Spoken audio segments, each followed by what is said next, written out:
Welcome to my webinar. Hi everyone, welcome to my webinar. This webinar is entitled, How to Stop Sugar Cravings Without Feeling Deprived.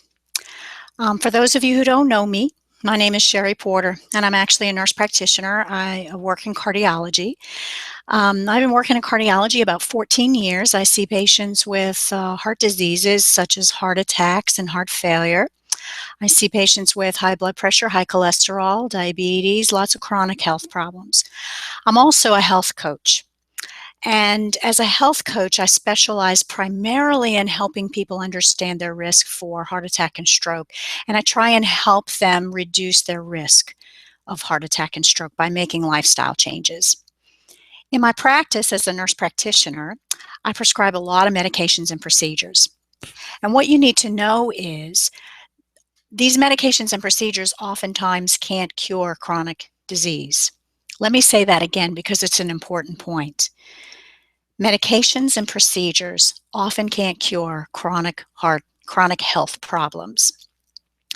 So they oftentimes can decrease indicators of disease and they can decrease symptoms of disease, but they often can't cure chronic disease. So for example, if you have high blood pressure and you're on medications to treat that, the medications cause changes in your body that lower your blood pressure down towards more normal numbers. That lowers your risk for kidney disease, kidney failure, heart failure, stroke, and lots of other problems. But if you stop taking your medication, your blood pressure goes right back up because we didn't cure the disease with the medication. Same happens with high cholesterol. You take medications for high cholesterol and it lowers your number by changing things in your body. It causes changes in your body that lowers those numbers in your labs to more normal numbers. It reduces inflammation in your arteries and it reduces the progression of plaque. It slows that down. But if you forget to take your medications, those numbers go right back up and you're right back where you started because we didn't cure those problems with medications. In addition, research tells us that what we eat, what we drink, and what we do contributes in large part to the diseases that we get. So it's my goal to help people make healthy lifestyle changes to reduce their need for medications and procedures. Okay, so what I'm going to do next is I'm going to share my screen with you. That may take a second here.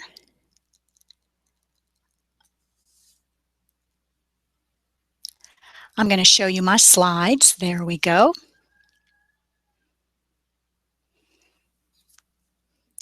All right, what we're going to cover here today is we're going to talk about the nature of sugar cravings. We're going to talk about the body's response to sugar when you eat it or you drink it. We're going to look at problems associated with overconsumption of sugar. And we're going to look at where you find sugars in foods, as well as covering strategies to reduce cravings for sugar and sugar consumption. Before we get into the details of the webinar today, I want to tell you a little bit about my story that led me to doing health coaching and this work in particular. Over 20 years ago, before I had my first child, my schedule was pretty hectic. You know how it is when you're working full time and raising a family and taking your kids all the places they have to go. You run from the moment you wake up until the moment your head hits the pillow at night. There was no time in my schedule for crises. And at the time we were eating a lot of fast food, often in the car on the way to the next activity. I learned how to eat an entire meal in just a couple of minutes. No kidding. Even before I had my own family and children, my early 20s, I learned how to eat a meal in 2 or 3 minutes because of the nature of my work. That's what I had to do or I didn't get to eat. So my habits, my eating habits, that is, gave new meaning and depth to the phrase inhaling food. Over time, I gained weight and I noticed that I was feeling tired all the time. I never felt rested. And what's worse is I began to notice that if I was late for a meal, I'd get the shakes and I'd break out in a sweat. Oftentimes, this happened in the middle of the day around lunchtime if my meal was delayed at lunchtime, which happens a lot in the work that I do. I'd get very irritable and hungry, and if I delayed long enough, I would get this sense of impending doom and panic. It got to the point that I had to carry around food with me in my pocket. I would carry granola bars or breakfast bars or cereal, some kind of snack in my pocket that didn't have to be refrigerated. Um, and it was for the sole purpose of preventing these symptoms because they were pretty horrible. Unfortunately, I thought all this stuff was a fact of life, a simple fact of life, something that I really couldn't do anything about because I was much too busy for change. I was too busy to take care of myself. In the back of my mind, I was concerned about my weight gain, and I thought that if I ate better, perhaps I would feel better. I thought I really should do something about it, but I didn't really know what to do. So I thought about exercise, but I didn't know when that would fit that in my schedule. And meals at home, I thought, well, gee, even if I had the time for it, where am I going to get the energy to do the planning, the shopping, the cooking, the cleaning? How am I going to do all that? Every once in a while, I would get motivated and kind of research what might be healthy meals to eat. And I found that exercise completely overwhelming every time I did it. There's a lot of conflicting information out there about what's actually healthy. One expert says you need to eat meat. It'll help you stay full longer, and it has lots of protein, which you need. Another expert might tell you, don't eat meat. There's horrible stuff in meat nowadays, and that stuff will kill you, so don't eat it. So it was very overwhelming for me to know how to prepare healthy meals for my family and how to fit it in my lifestyle. At the same time, I was seeing patients in the cardiology clinic, and many of them were quite sick. They had multiple health problems, and they were taking multiple medications and having test and procedure after test and procedure. And they were telling me they felt bad. Some of them complained of lightheadedness and dizziness, muscle aches and pains. They were tired all the time. They couldn't lose weight. Their blood pressure was getting worse. Their cholesterol was getting worse. They were not getting better despite all the best medicine we had to offer. And I kept coming back to nutrition. I kept thinking if we could do something about nutrition, things would turn around. So this led me to enroll in a nutrition program at the Institute for Integrative Nutrition. And I went there with the goal of trying to learn facts about healthy eating and how to counsel patients about healthy eating. But I learned so much more than that.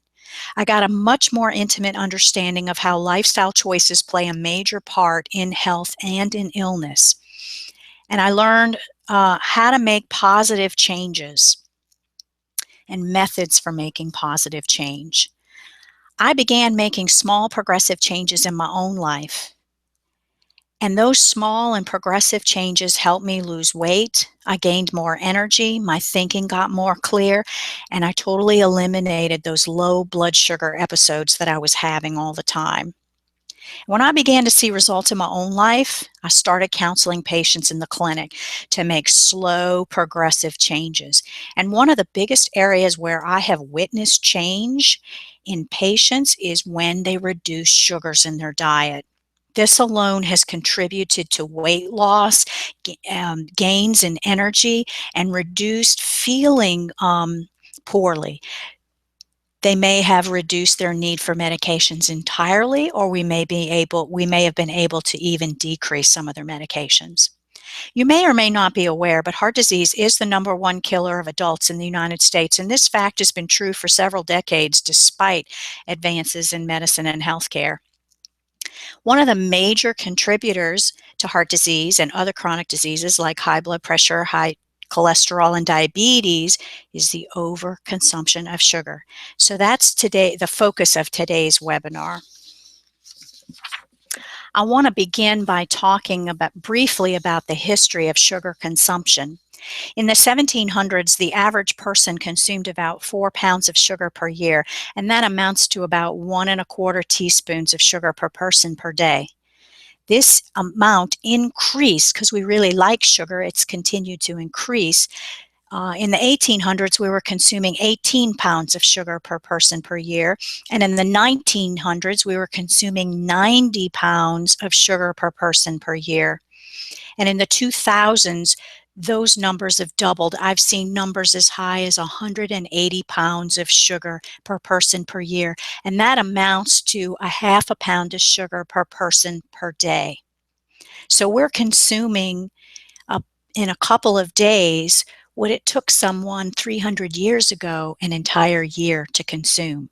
And I ask clients all the time about their consumption of sugar, how much sugar they're actually consuming. And a lot of them tell me they really aren't getting very much sugar at all. And that's because they think I mean cakes, pies, and candy and things like that. But actually, most of us aren't aware of how much sugar we eat each day. And that's because a lot of sugars that we eat are hidden in processed and prepackaged foods. And so people don't know why it is they can't lose weight, why it is they feel so tired all the time and like they just don't have any energy.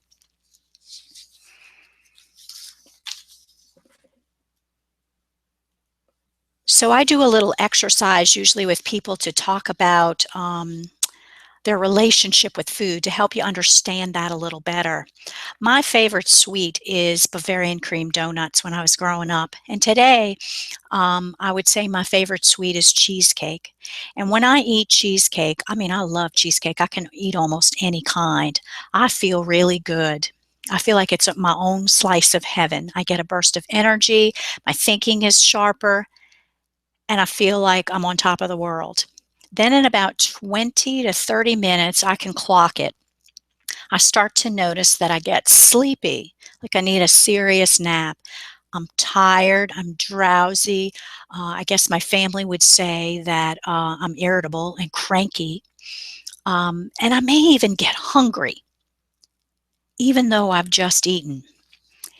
Do you feel like any of this has happened to you? Do you feel like when you eat something sweet that you enjoy it and you feel good for a little while, and then afterward you're tired and cranky and moody and hungry and maybe even get a headache? Well, today we're going to talk about 6 proven ways to kick your sugar cravings. Now, these strategies work because they take into account not just what you're eating, but also why you're eating it. And I want to mention the strategies and the advice that I'm going to give you today are not typical of what other diet and nutrition guidance may have been before. So I would suggest that it's not about willpower, and I'm going to show you why it's not about willpower, just giving up sugar and avoiding the cravings, avoiding responding to the cravings. And also, I'm going to ask you to listen to your body. Try to determine what your cravings are trying to tell you. There are many reasons that we eat sugar besides being hungry. There are many reasons that we eat in general besides being hungry. People eat when they're bored, when they're tired, when they are stressed out, when they're sad, when they're depressed, when they're lonely, when they're excited. We celebrate by eating. Okay, so try and figure out what your cravings are trying to tell you. And the third thing is I'm going to talk about how TV might actually be making you hungry, tired, or overweight. So what happens when we eat food? Generally what happens is the food gets to your stomach, it gets digested, and products like sugar, vitamins, and minerals get absorbed into the bloodstream. And what gets absorbed into the bloodstream has the power to affect the functioning of all the cells in your body. It has the power to affect the functioning of all the tissues and the organs in your body. And it has the ability to affect even your thoughts and feelings. It's true. We think differently when we eat meat than when we eat broccoli. We feel differently when we drink water than when we drink alcohol. Our minds and our bodies respond differently when we eat a bag of pretzels versus eating an apple. So why do we crave? Let's talk about chocolate, for example. we crave chocolate, right? And when we eat it, we feel happy, we get a burst of energy, and truth be told, we're kind of in love, right? We're kind of in love with it. I had a client tell me that she thinks of Snickers bars as her little friends. She would carry them around with her everywhere she went because she felt good when she ate them. So eating this chocolate, this lady looks like she's in love with it. And the truth be told, consuming sugar is a little like being in love. The brain releases chemicals when we eat sugar or drink sugar, and it's those same chemicals that are released when we're falling in love. So serotonin is a calming neurotransmitter that gets released. It makes us feel relaxed, and sometimes if you have enough of serotonin, it will make you a little sleepy, relaxed enough to go to sleep. Dopamine and norepinephrine give you a little more burst of energy, and it makes you feel pretty alert. Endorphins are your body's natural tranquilizers. It makes you feel joy. You feel really good, just like when you're in love. So the same chemicals are released when we ingest sugar as when we're falling in love. And after that initial burst of euphoria, calm, and love, what happens next? Well, I like to say we've climbed aboard the sugar roller coaster. And this is it. When we consume sugar, you get that high energy, joyful rush. So you're climbing up the roller coaster. You're high and happy. You're going to reach a peak and then you're going to start to crash. When you crash going down the roller coaster, you have mood swings like anxiety, impatience, irritability. Your energy is low. You may feel sleepy or tired. You may actually feel hungry even though you just ate not too long ago. And some people complain of headaches. So if you look at the picture of the lady sleeping at the computer, that's how a lot of us feel in the afternoons, right? At work. We're looking for some kind of pick me up in the afternoon because we're about ready to fall asleep. And when you get off sugar, you can eliminate that completely. This is a sugar roller coaster in our bodies. If you look at the gray area, that pale gray area in the middle, that bar that says normal blood sugar level, that's supposed to stand for the range at which our body tries to maintain a normal body sugar, normal blood sugar rather. The body wants to maintain it within a certain narrow range. It doesn't like too much sugar and it doesn't like too little sugar. Just likes a little bit in case you need it. And if you have too much or too little, it goes into an emergency rescue mode to try and fix it and bring it back to normal. So let's say you eat that muffin in the morning and it puts a lot of sugar into your bloodstream all at one time. So you're getting happy, you're going up the roller coaster, right? And your body says, oh my God, there's too much sugar in the bloodstream. We need to do something about that to fix it. So insulin is released from the pancreas. Insulin pairs with sugar to remove sugar from the bloodstream so that your blood sugar levels can get more normal. Insulin is like a lock that takes sugar to a certain spot. Insulin is actually like a key, and it takes sugar to the cell and finds the lock that it can fit into. Okay, so it's a lock and key mechanism and it opens the door to the cell and sugar can enter the cell. And then the cell will take the sugar and make energy from it and move forward. So insulin pairs with sugar and removes sugar from the bloodstream into the cells. But because you ate this muffin and you got a lot of sugar into the bloodstream at one time, you make a lot of insulin too. And the unfortunate thing is your blood sugar gets too low. It overshoots. You crash. Your blood sugar level gets low. And so you start feeling like you're craving something to eat, or you're tired or sleepy or irritable, or you have a headache and you're starting to look for a pick-me-up. So you go get some coffee or you get some donuts or whatever, and you eat it. And again, it puts a lot of sugar into your bloodstream at one time. So you're back on the happy, things are going well, you're feeling good, climbing the roller coaster, and your body sees all that sugar and it says, oh my God, I need to release some insulin to get this sugar back down to normal. It releases a lot of insulin, and unfortunately, when the insulin pairs with the sugar and takes it to the cells, sometimes the cells are full because they haven't used up the energy you put in there from earlier. So it doesn't allow insulin to open the door and let sugar in. And so the only thing insulin can do at that point is make fat. And it'll make fat to store the sugar for later when the famine comes, right? But for us, the famine never comes, so you don't burn that stored energy.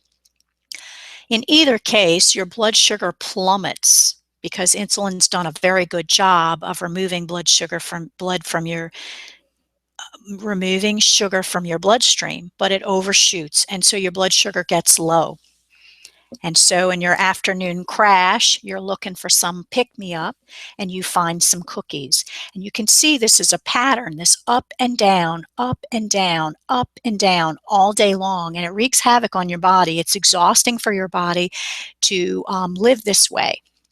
So you're feeling tired all the time because of it, and you never recover. You're always up or you're down. I want to mention this Frappuccino that's there at the top of the slide doesn't have caramel sauce or whipped cream, but it has as much sugar in it as 3 donuts.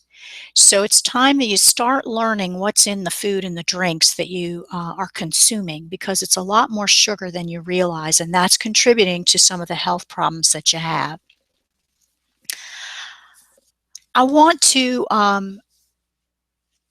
help you understand that for many people, sugar is an addictive substance. And just like other addictive substance, when you have a little bit of it, that little bit creates a desire for more. So you eat a bite of a cookie, and before you know it, you've eaten 3 or 4 cookies because you just kept craving. You eat a sliver of a piece of pie, and you go back for more and more and more because you couldn't fight the cravings.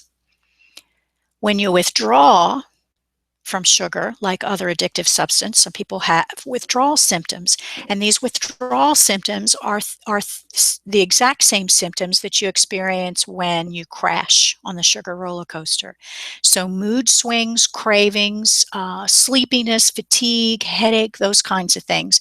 And for most people who get off sugar, those cravings last for about 3 days. Some people a day or 2 longer, some people less. So average of about 3 days to deal with the withdrawal symptoms that come with it.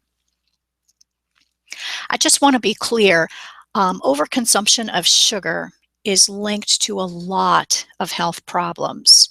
And I've only put here 2 slides worth of problems, but it contributes to a lot of problems. Higher blood pressure, worsening of cholesterol, increased body weight and increased body fat, diabetes, inflammation all over your body. So inflammation is a good thing when you cut your hand and the cells of inflammation go there to try and repair the damage and try and stop the bleeding. But when you injure blood vessels from eating sugar, the inflammatory response goes there to try to heal the injury, but you keep eating sugar, so you keep doing damage. So you have chronic inflammatory responses going on all over your body, and this is bad. Inflammation was meant to be turned on and turned off in a very short period of time, not to go on for day after day, year after year, okay? So when you have a heart attack, we've seen that inflammation was present prior to the heart attack. And for one of the most common mechanisms of stroke, inflammation is present prior to the stroke. Overconsumption of sugar increases your risk of heart and blood vessel disease, and it increases your mortality related to heart disease. It increases your risk of cancers, of many types of cancers. It ages your skin. We see quite a few people with headaches and migraines that when sugar is the cause, those headaches and migraines go away when they get off of the sugar. Depression and anxiety can occur.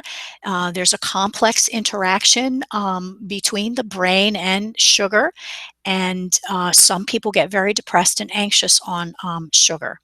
And it's not completely understood how this happens.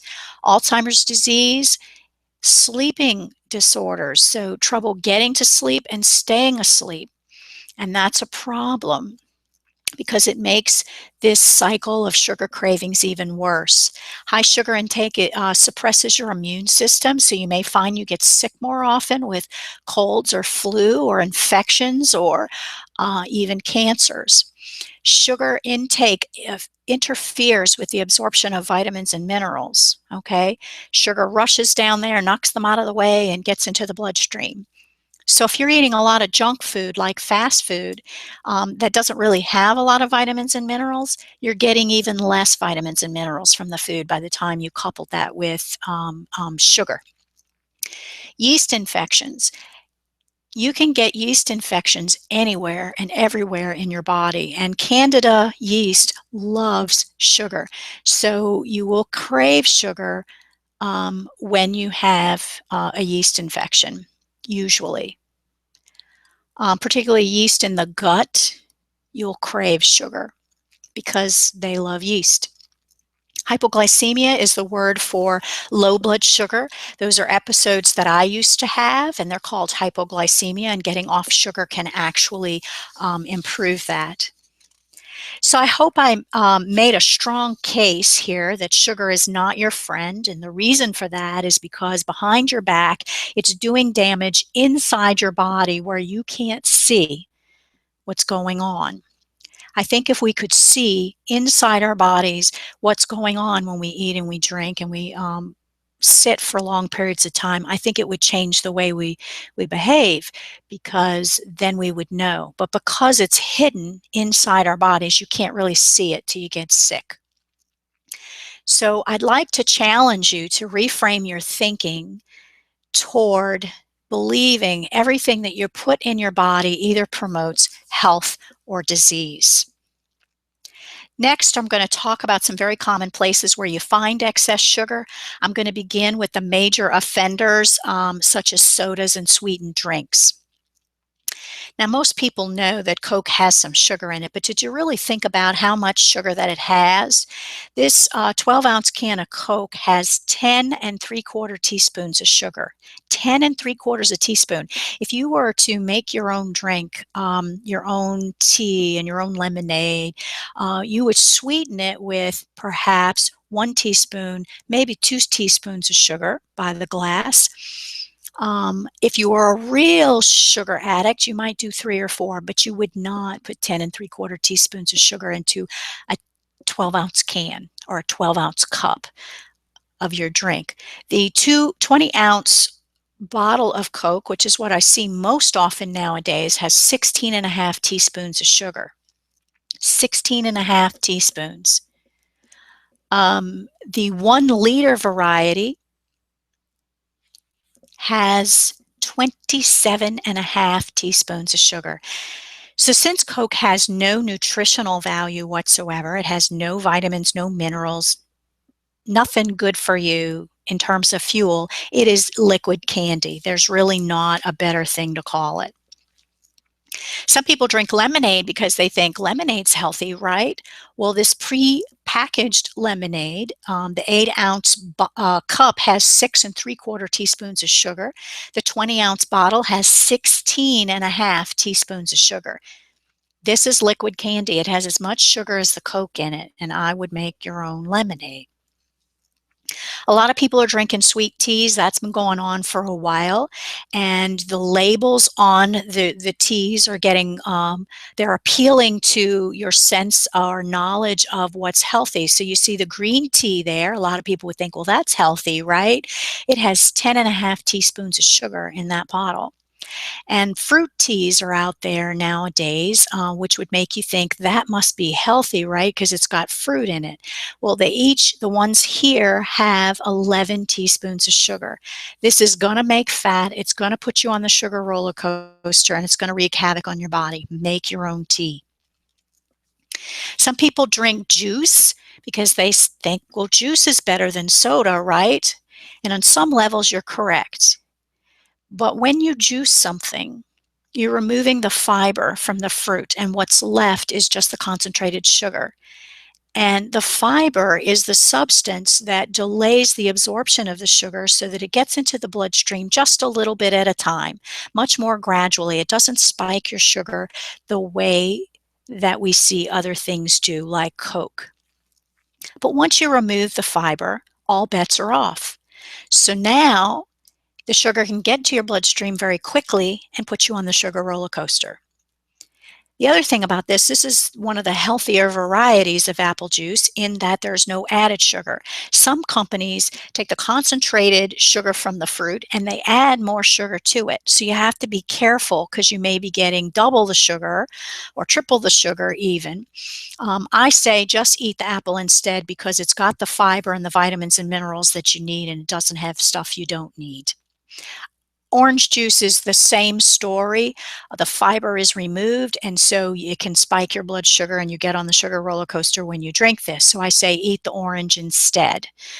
This is a healthier variety of the orange juice in that it doesn't have added sugars, but still it's got more sugar. This 8-ounce serving has 4.5 teaspoons of sugar, which is more than you really need in one sitting. Some people drink vitamin water. They say, surely that's healthier than Coke, and it's got vitamins in it, right? So that must be good. The 8-ounce serving has 3.25 teaspoons of sugar, and the 20-ounce bottle has 8 teaspoons of sugar.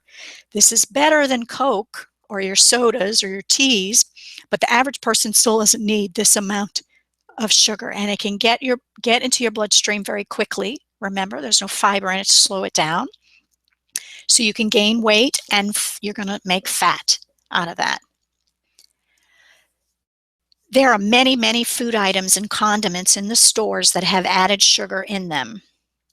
And I can summarize it easily by saying it's most of the stuff in the middle of the grocery store. If you stuck to the produce, you'd be doing fine. But once you venture into the middle of the grocery store, all bets are off. So one of the common problems that I see is in low fat, reduced fat, and no fat products. When you take the fat out of something, they have to replace it with something else. Otherwise, you wouldn't eat it because it probably wouldn't taste good. So they started adding sugars, and sometimes you will see 2 and 3 sugars added to it to make it taste good. And of course, once you eat sugar, you're going to crave sugar. So one of the bigger problems that I see is people tell me they eat salads. They eat a lot of salads because they think they're healthy, and that's good. But the salad dressings, particularly low fat, reduced fat, any salad dressing that you're buying at the store may have 2 and 3 sugars added to it. Okay, so the salad dressing serving size is usually just 2 tablespoons, and you need to work towards getting to that size, because more than that adds problems. You don't have to get to 2 tablespoons today. You can gradually reduce till you get there. But if you had a teaspoon of sugar for every 2 tablespoons of salad dressing and you drowned your salad in salad dressing, you can be getting quite a lot of sugar. The other thing that I see is a big problem is yogurt. So if you're eating yogurts that are low fat, no fat, reduced fat, they put 2, 3, and 4 sugars in it. So you're getting a lot of sugar, and it's not a healthy food anymore. Greek yogurts have less sugar, but I usually recommend people get plain Greek yogurt and flavor it yourself because it's high in protein and there are much less sugars. So you just have to be a detective once you get into the middle of the store. The American Heart Association has weighed in on sugar and issued some recommendations. Now, there's no daily requirement for eating sugar. You can make energy from the food that you eat. You don't need to eat sugar to get energy. Okay, your body can do it from natural, wholesome foods. We eat sugar because we love it and we crave it, not because we need it. And so the American Heart Association puts sugar in the category of a treat, okay, which is bad when it's in our yogurt and our peanut butter and every condiment that you can think of, because that sort of means it moved out of treats, but it's really still just a treat. And if you remember when you were growing up, your parents said, eat your dinner before you can have dessert. You're supposed to get your nutrition first. And then if you have discretionary calories, you can have a treat. Now, you have discretionary calories when you're not trying to lose weight and you're active. Okay. If you are not active, you're a couch potato or sit all day while at work and don't really exercise, or you're trying to lose weight, you probably have little to no discretionary calories. But if you have discretionary calories because you're active and you're not trying to lose weight, you may be able to eat some treats without actually gaining weight or having it be a problem. So if you have discretionary calories, then the American Heart Association says for females, limit sugar to 6 teaspoons per day, no more than, and males, limit your sugar to 9 teaspoons per day, no more than. So if you drink a 12-ounce can of Coke, that's 10 3/4 of sugar, and you're already over. And the point I want to make there is if you have discretionary calories or you're going to have a treat, make it special. Choose wisely. Make it something that is enjoyable, that's worth whatever it's going to do to your body. I mentioned earlier that kicking sugar cravings is not about willpower. And the brain actually has this cycle set up in there that makes you continue to eat sugar, crave sugar, and eat sugar. So it starts with some kind of cue, also known as a trigger, some kind of trigger in the environment, like seeing food, smelling food, tasting food, talking about food. Some kind of trigger creates the urge. Okay, and you get the urge to eat something like carbohydrates or something sweet, and you reward yourself by getting it and eating it or drinking it. Okay, and you get your high and you're feeling good, and then when you crash, that serves as its own trigger. When you crash, that is an environmental cue or a trigger that will create urges for more. And you can do this cycle over and over and over and over again. And it's the cycle you need to work on, not so much the willpower. So, how can we defend ourselves? Well, most of us watch TV, and a lot of us probably watch the commercials on TV. And think about it. Does your mouth water when you see some of the food advertised on the television? How about when your mouth waters when the hot, gooey, melted cheese pulls away from the pizza? And just talking about it makes my mouth water. Okay, that serves as its own environmental cue. So think about the food that they're advertising on TV. It is not healthy stuff. They're not advertising apples and mixed greens and green beans and avocado. They're not advertising foods that occur in nature. They're advertising junk. So one strategy is to turn off the commercials. Don't watch them. That works on taking away a trigger, an environmental cue that makes you seek out and get food. Having said that, in general, a lot of people eat while they watch TV. It's become a habit that they go together. And you want to begin to break that habit, okay, because that leads to overeating all by itself, okay? But if we're just talking about that cycle in the brain where you're trying to decrease the cues that create the urges, don't watch the commercials. Minimally, don't watch the commercials. The next thing I want to talk about in terms of strategy is when you find yourself looking in the pantry and looking in the refrigerator for something to eat. What are you doing in there? What's that about? I want you to take a step back and ask yourself, am I hungry? Am I hungry? Do I have hunger pains?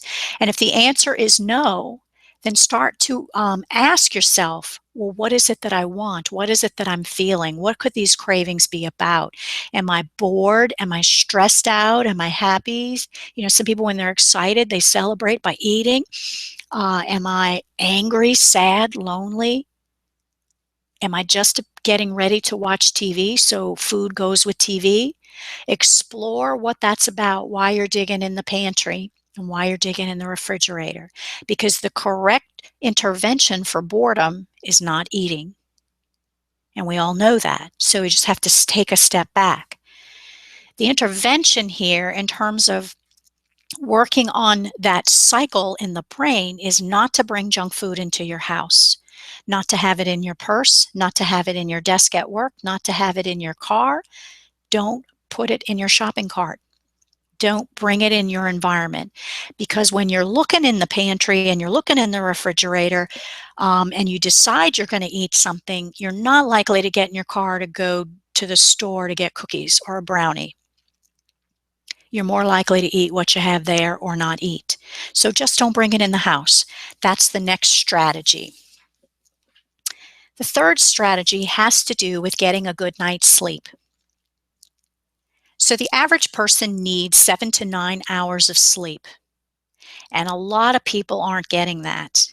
And the unfortunate thing is that research shows that when you don't get enough sleep, your appetite can increase by as much as 25% when you're tired. So when you're sleeping, your body is repairing and restoring itself. A lot of work is being done while you're sleeping. And if you don't give it adequate time to do that, you're going to be tired. And what happens when you're tired? You're looking for caffeine and you're looking for carbohydrates to pick you up and get you through the day so you're not too tired, right? And so you're on the roller coaster the whole day long, and likely you're going to make fat from that. Can you imagine if you're eating 25% more, or your appetite is increased 25% more, you might actually eat more than 25%. That's huge. So the best thing to do is turn off the commercials, don't have junk in your house, go to bed, get some sleep. How much sleep do you need? You need enough that makes you feel rested in the morning when you wake up. And you can stop the cycle of craving to pick you up. You got the urge to eat or drink because you need a pick-me-up to get you through the day. Strategy number 4 is reading nutrition labels for sugar content.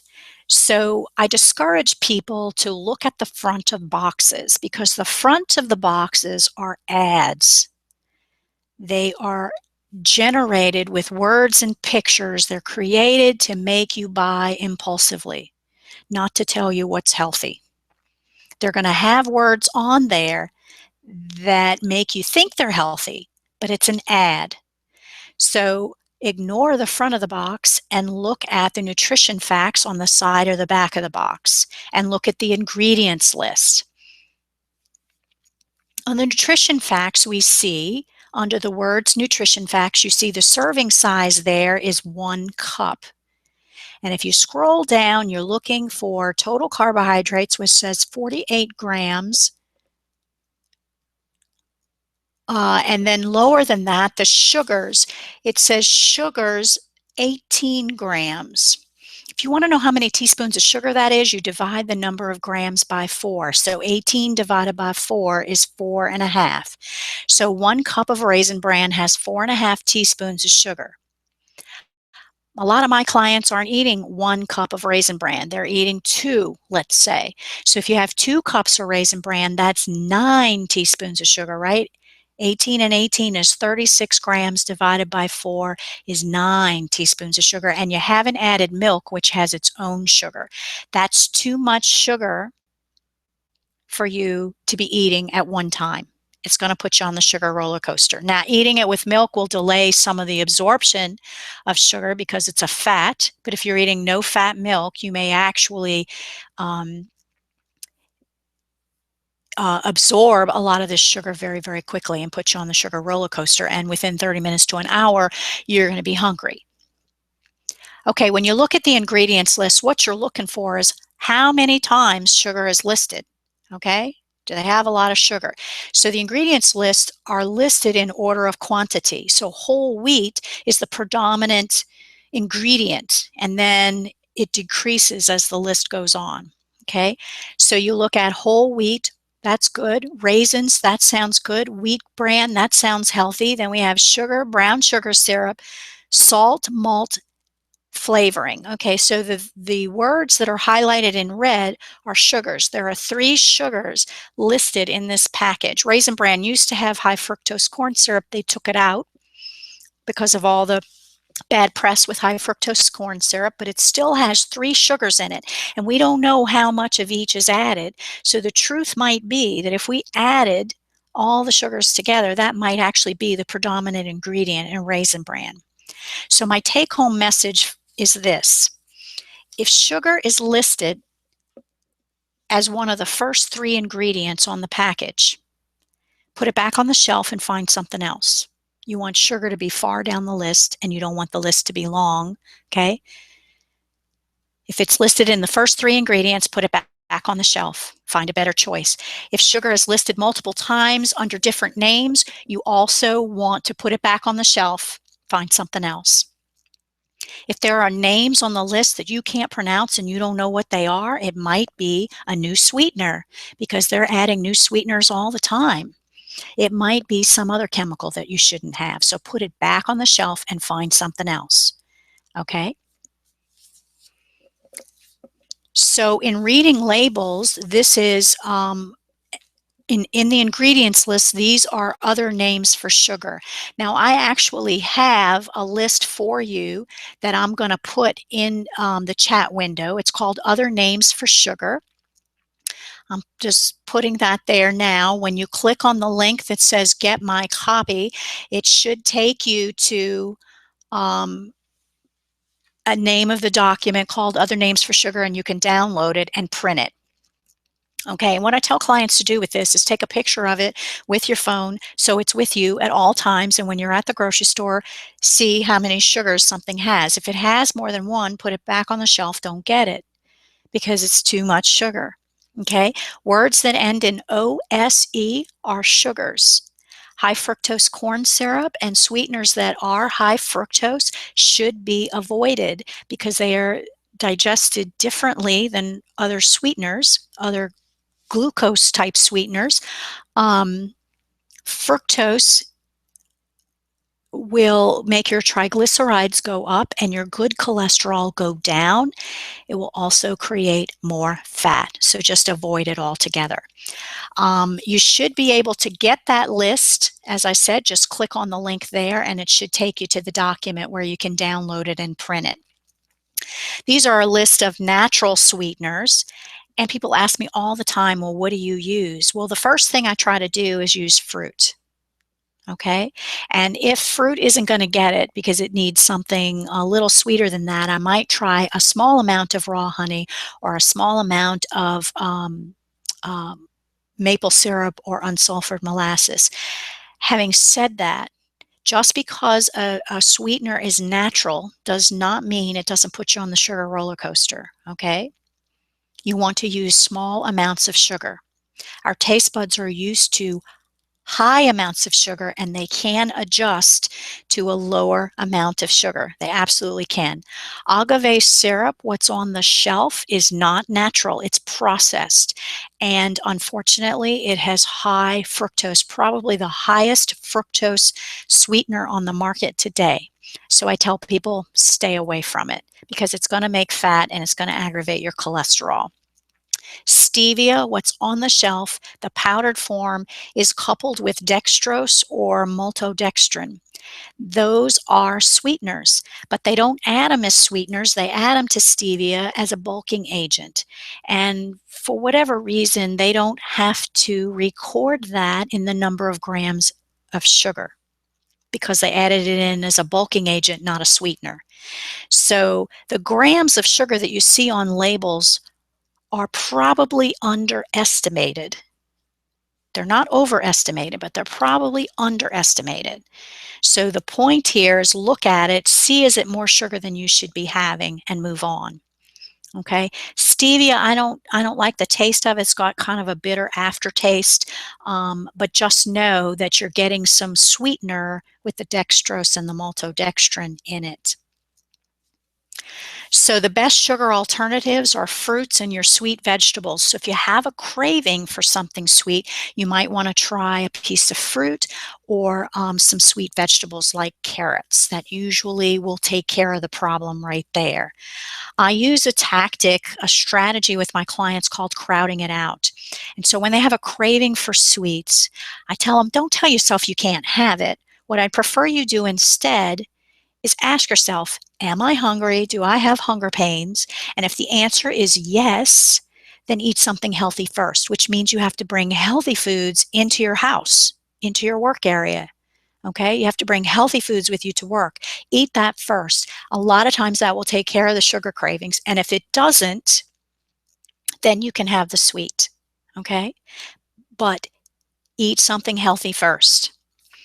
Crowding it out is a principle that means you're simply over time replacing the simple, refined, processed foods that don't have a lot of nutrition with whole grains, real foods that look like they came from nature, that are nutrient dense. They have a lot of nutrition in them. So you bring more of those things into your home. Slowly but surely, you start adding more of those and have them visible so you can see them and choose them more and more and more often till you get rid of, you crowd out the refined processed foods. They just overtake those processed foods that I call food-like substances. They're adorned to look like food, but Fruit Loops do not exist in nature. You want to eat carbohydrates that appear in nature. So, for example, rice-a-roni with broccoli, for instance, probably doesn't give you, in the whole box, probably doesn't give you a serving of broccoli. And you may not even be able to identify broccoli in it. But if you made brown rice and put your own broccoli in it, those are complex carbohydrates, highly nutritious. You're going to get a serving easily of broccoli, and you're going to get the whole grains from the brown rice, and you're going to be able to see it, and it's going to look like where it came from in nature. So whole grains are very important. You want to get rid of the white rice, white flour, white pasta, white bread, and look more towards whole grains like oats, rolled oats or steel cut oats, brown rice, as I said, brown pasta, spelt, barley, wheat, those kinds of things. My last strategy for dealing with sugar cravings is to drink a glass of water, particularly if you're not on a fluid-restricted diet. Americans tend to be relatively dehydrated. They drink a lot of caffeine and alcohol, and that leaves them a little on the dry side. So sometimes a craving might mean that you are thirsty, you're needing fluids, not sugar. So try drinking a glass of water. Oftentimes your cravings will go completely away, and you'll know you've satisfied an important need for your body, because every cell in your body needs water every day, all the time. And you're losing body water by talking and breathing and shouting at football games and sweating, and so you need to replace it. Flavor in water can be enhanced by making it cold water if you want, or putting lemon or lime or berries or mint, fruit. All those can be infused into water to help the taste, if that will get you to drink a glass of water. So to recap, the 6 strategies that I offered that you can begin today to reduce your sugar cravings are to turn off the commercials, because those are cues or triggers for urges. Okay? Don't bring junk into the house at all. Bring more complex, real foods into your house and have those in your face so you can see them when you open the refrigerator or open the pantry. Get adequate sleep so that you feel rested. That will reduce the urges that you have during the day. Read labels for sugar content. Forget the front of the package. It's an ad. So look at how many grams of sugar and how many times sugar is listed in a product, and whether or not sugar is within the first 3 ingredients. Begin to crowd out sugar by adding more complex, real whole foods into your diet. So whole grains are important. Have vegetables available to you at all times, that you can throw them in your soups and stews. You can throw them in your chili or your spaghetti sauce. You can eat them in a salad. You can eat them as a snack with a dip. You know, the dips can be hummus or something that you make that you enjoy, and begin to crowd out all the junk. And drink water, particularly if you're not on a fluid-restricted diet. Okay, um, Hippocrates lived several centuries ago, and he was a very smart man. He said, "Let food be thy medicine, and medicine be thy food." And that is remarkable because even then they knew how healthy food could be. Because, like a gas for the car, you wouldn't put water in your gas tank because you know your car wouldn't run. Yet you don't mind putting junk in your body even though it doesn't want to run. It'll run for a long time, but eventually it catches up with you. So if you think of food as medicine for your body, how would that change the way you eat? What changes would you need to make sure you're getting good medicine for your body? Okay, while you're thinking on that, I strongly encourage you to make a plan to reduce your sugar intake. I've given you several strategies that you can start right now to improve your health and your well-being. You can reset your taste buds and ultimately eliminate cravings for sugar. You'll notice that weight when they get off the sugar. However, if you want to do more, or you want help with today's sugar goals, we can go deeper. Especially if you're feeling tired all the time or you just don't have the energy to do the things you used to be able to do. In addition, if you have high blood pressure or high cholesterol or heart disease or borderline high blood pressure or borderline cholesterol or heart disease, or a family history of high blood pressure, high cholesterol, or heart disease, I can help. I have a 30-day health challenge. The 30-Day Health Challenge is a program that uses food as medicine to help you to improve your energy, improve your blood pressure, your cholesterol, stabilize your blood sugars, and ultimately improve your overall health. My 30-Day Health Challenge takes into consideration all the things we talked about today regarding sugar, and it goes deeper into how you can use food to get better and feel better. In this 30-day program, I cut through conflicting information about what is healthy to eat. As I said earlier, nutrition is one of those areas of science where experts can have completely opposed opinions about what you should eat. So it's difficult to know what you should do when you're trying to eat healthy. And some of you may have already just given up trying to figure out what is healthy to eat, let alone trying to figure out how to fit it into your life. The 30-Day Health Challenge is a personalized program that helps you learn what works best for you. We look at what foods make you feel good and which ones don't. We look at which foods aggravate your cholesterol and your blood sugars and your blood pressure, and which ones make it better. So what I'm going to do here is put a link in the chat for this program, and I'm going to talk about what this link is, how it works in just a second. I am completely astounded that almost 70% of people take at least one prescription medication, and more than half of Americans are taking 2 prescription medicines, and about 20% of Americans are taking 5 or more prescriptions. And every day in my clinic, I'm seeing patients who take 25 and 30 pills a day. It's getting out of control, particularly when you think about medications not really being able to cure some of these diseases that we have, the chronic diseases. So while medications can be helpful to you in terms of reducing the indicators of disease and stabilizing things and reducing your risk for other bad things, they don't cure what you have. The best thing that you can do for yourself is to take an active role in doing things that promote health and reduce the impact and the chances of disease. And remember, I told you research show us that what we eat, what we drink, and what we do contributes to health or disease. A healthy diet can be a powerful tool in the prevention or treatment of chronic diseases like high blood pressure and high cholesterol or even diabetes. And the 30-day challenge is designed to show you a pattern of eating that's a strong foundation for optimal health. It's not a diet plan, it's lifestyle medicine, okay?